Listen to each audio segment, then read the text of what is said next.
I'm telling you, the Downbeat was it. That was the place to come, you know? So, Jazzbridge is getting into the theater business. We're producing Last Call at the Downbeat here at the Society Hill Playhouse in the Red Room.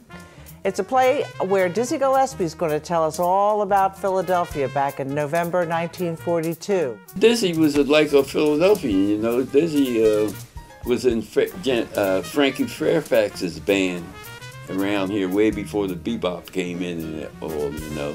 Jazzbridge is producing this play, Last Call at the Downbeat, because we want to bring a more historical context to the Philadelphia jazz scene. A lot of people don't know the history, the very rich history of Philadelphia jazz.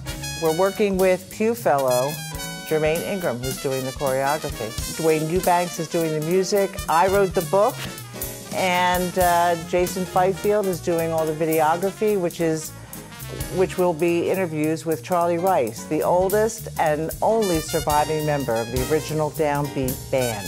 We first heard Charlie Parker and Dizzy because that's all Red Rodney used to talk about. He used to say that Bird and Dizzy was God. That's how bad off he was. Much of the choreography, much of the movement vocabulary from that time has found itself in current times and what Michael Jackson did and what we see on Broadway stages today and what we see in music videos, as a matter of fact. So it isn't as if we're dusting off old archival steps. It's really going to be driven by the music. I'm really excited to see what Dwayne Eubanks is going to be doing with the music of that time.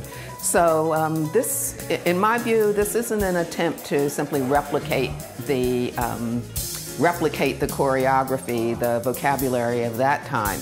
It's to really do what the script asks for and do what the music asks for, which has to speak to modern audiences. It has to speak to audiences of 2013.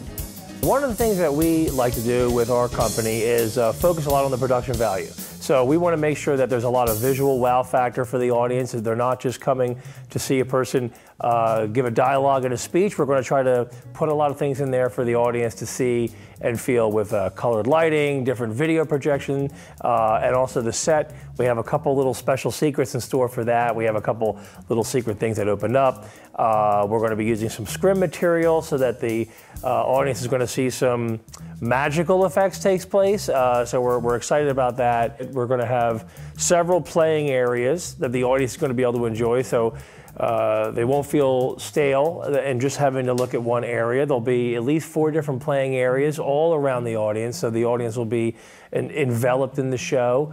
They'll actually get a real visceral feeling of being in an old club environment back in the 40s. We're trying to create it so that the audience really does feel that they're part of the show, not just watching a show. We're very happy that the Philadelphia International Festival of the Arts has chosen Jazzbridge to present this show. And thanks a lot. We are very, very thrilled to be part of the festival that's happening April 5th and 6th here at the Society Hill Playhouse, and 12th and 13th. So buy a ticket now. Thank you. It's like the song says, my friend, I thought these days would never end.